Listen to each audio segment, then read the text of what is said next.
মাছে ভাতে বাঙালি কথাটা কিন্তু আসলেই সত্যি। বন্ধুরা, আজ আমি রান্না করব কচুর ডাঁটি দিয়ে ভোলা মাছের দুর্দান্ত একটা রেসিপিটাকে পারফেক্টলি করার জন্য থাকছে অনেক টিপস অ্যান্ড ট্রিক। আচ্ছা, ড্রিম কিচেন উইথ ভিলেজ ফুডের নতুন একটা রেসিপিতে তোমাদের সবাইকে স্বাগত জানিয়ে আমার নতুন রেসিপিটা শুরু করছি। আশা করছি বন্ধুরা তোমাদের সবার ভীষণ ভালো লাগবে। এই রেসিপিটা বানানোর জন্য প্রথমেই দেখতে পাচ্ছ নিয়েছি আমি ভোলা মাছ। বেশ বড় বড় সাইজের ভোলা মাছ খুব ভালো করে কেটে পরিষ্কার করে ধুয়ে নিয়েছি। এবার নুন হলুদ মেখে নেব ভোলা মাছটাকে। তো দিয়ে দিলাম স্বাদ অনুযায়ী লবণ আর দিয়ে দিলাম হলুদের গুঁড়ো। খুব ভালোভাবে হালকা হাতে মেখে নেব।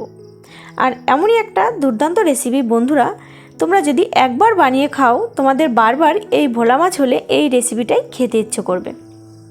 এতটা দুর্দান্ত রেসিপি অবশ্যই কিন্তু তোমরা বাড়িতে ট্রাই করবে। তো খুব ভালো করে মেখে নিলাম নুন হলুদ। এবার মাছটাকে ভেজে নেব। উনুনটা ধরিয়ে কড়াই বসিয়ে দিয়েছি। কড়াইতে দিয়ে দিলাম সর্ষের তেল। তেলটাকে খুব ভালো করে গরম করে নেব। এবার মাছগুলো তেলের মধ্যে দেব। এই ভোলা মাছ ভাজার জন্য তেলটা কিন্তু খুব ভালো করে গরম করে নিতে হবে, নাহলে কিন্তু কড়াইতে মাছটা লেগে যাবে আর তখন মাছটা কিন্তু ভেঙে যাবে। যারা নতুন মাছ ভাজবে তারা কিন্তু এই টিপসটা অবশ্যই ফলো করবে। আচ্ছা, এইদিকে আমার মাছটা ভাজা হতে থাক, ততক্ষণে আমি কচুর ডাঁটিটা কেটে নেব। এটা কিন্তু দুধ কচুর ডাঁটি। এই কচুর পাতাটাও খাওয়া যায়। এটা কিন্তু ইলিশ মাছ কিংবা চিংড়ি মাছ দিয়ে এই কচুর পাতাগুলো ভীষণ ভালো লাগে খেতে, আর এই ডাঁটিগুলো ভীষণ ভালো খেতে। একদমই কিন্তু গলা চুলকানোর কোনো ভয় নেই। তোমরা এই দুধ কচুর ডাঁটি দিয়ে যে কোনো মাছই রান্না করে খেতে পারো। ভোলা মাছটা ভীষণ ভালো লাগে খেতে, তাই আজ আমি তোমাদের ভোলা মাছ এই কচুর ডাঁটি দিয়ে রান্না করে দেখাচ্ছি।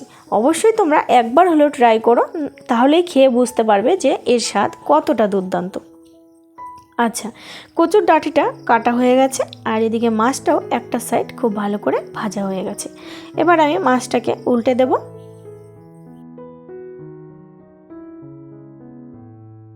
আচ্ছা, মাছগুলো কিন্তু দেখতেই পাচ্ছ উল্টে নেওয়া হয়ে গেছে। এবার অপর সাইডটাও কিন্তু আমি খুব ভালোভাবে ভেজে নিয়েছি। এবার একে একে সমস্ত মাছ আমি তুলে নেব। আর দেখতেই পাচ্ছ বন্ধুরা, আমার কিন্তু একটা মাছও ভেঙে যায়নি। সমস্ত মাছ তুলে নিয়ে দিয়ে দিলাম আরেকটু সর্ষের তেল, আর ওই তেলের মধ্যে দিয়ে দিলাম কয়েকটা সাদা জিরে। জিরেটাকে একটু ভাজা ভাজা করে নেব। আর খুব বেশি মশলাপাতিরও কিন্তু দরকার নেই এই কচুর ডাঁটি দিয়ে মাছ রান্না করাতে। তো এবার আমি কিছু মশলা এখানে বেটে নিয়েছি। এখানে জিরে, কাঁচা লঙ্কা আর আদা, এই তিনটে মশলা একসঙ্গে বেটে নিয়েছি। দিয়ে দিলাম তেলের মধ্যে মশলাটা। এবার একটু জল দিয়ে সামান্য একটু হলুদের গুঁড়ো দিয়ে দিলাম। এবার মশলাটাকে খুব ভালোভাবে কষে নেব।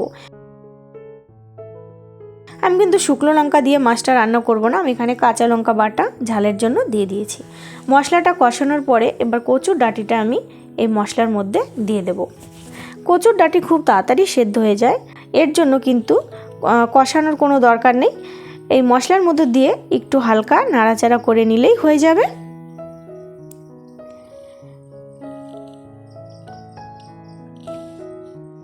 তো একটু নাড়াচাড়া করে নিয়ে এবার দেখো দিয়ে দেব পরিমাণ মতো জল।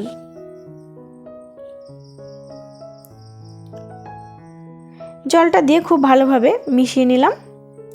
এবার দিয়ে দেব স্বাদ অনুযায়ী লবণ।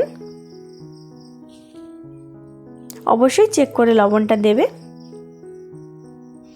লবণটা দেওয়ার পরেও আরেকবার খুব ভালোভাবে মিশিয়ে নেব। এবার আমি একটু ঢাকনা চাপা দিয়ে কচুর ডাঁটিটাকে আর্ধেকটা মতন সেদ্ধ করে নিয়েছি। এবার সমস্ত মাছগুলো আমি এই ঝোলের মধ্যে দিয়ে দিলাম।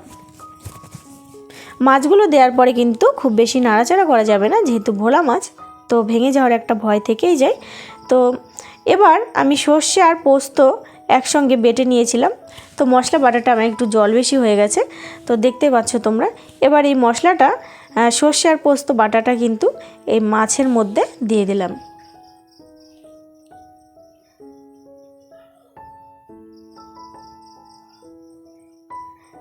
এবার খুব ভালো করে মিশিয়ে নেব আর আরেকটু জাল দেব 2-3 মিনিট, ঝোলটা যেন আরেকটু শুকিয়ে যায়, একটু ঘন ঘন হয়ে যায়। তো দেখতেই পাচ্ছ ঝোলটা কিন্তু বেশ অনেকটাই শুকিয়ে গেছে, আর ঝোলটা কিন্তু একটু ঘন হয়ে গেছে যেহেতু সর্ষে পোস্ত বাটা দিয়েছি। তো দারুণ একটা গন্ধ বেরিয়েছে। এবার আমি রেসিপিটাকে নামিয়ে নেব। তো বন্ধুরা দেখেই বুঝতে পারছো যে খেতে কতটা দুর্দান্ত হবে।